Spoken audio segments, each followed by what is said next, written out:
Москвада мен продавец болуп иштеп жүргөн кезде декретке чыгышым керек болуп калды. Үчүнчү балам боюнда бар. Ошол кезде мени Кытай айтты, иштебей эле кой деп, мен жумуштан мындайча айтканда айдалдым. Себеби бул неофициальный жумуш базардагыларга. Ошондо мен үйдө отуруп абдан катуу ойлондум да. Вот прям ушунчалык коркунуч менде пайда болду. Эң эле корккон нерсем бул квартплатаны кантип төлөймүн. Эгер төлөсөм мени квартирадан чыгарып салбайбы деген ушундай коркунуч пайда болду дагы. Анан мен пластинканы аркага бурдум да.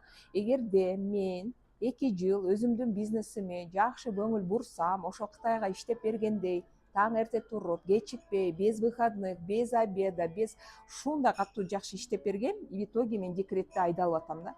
Өзүмө ошондой көңүл бурсам, 2 жылдан кийин неужели менин кирешем постоянный вид доход болбойт эле? Эмнеге мен өзүмүн жумушума ошондой көз карашта карабаймын, ошондой жумуш кылбаймын деп өзүмө урушуп атам да. И вот ошондо мен өзүмө график түздүм.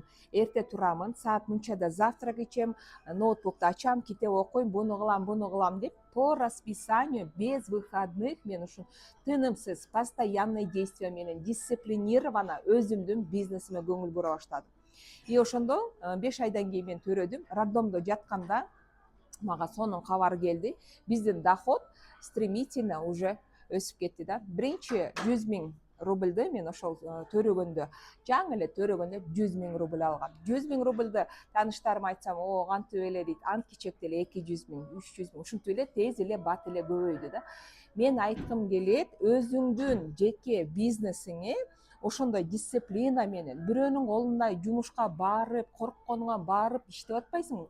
Өзүңдүн бизнесиңе эмнеге ошондой иштей албайсың деп мен көп адамдарга суроо берем да. Жеке бизнесиңе күндө талыкпай иштесең, зато кыялыңдагыдай жашай аласың. Бирөөнүн колунда иштесең, эртең бүрсү күнү сени перчатки алмаштыргандай кылып алмаштырып салат. Ошондо сенде киреше жок калат. Вот ошону ойлонуш керек.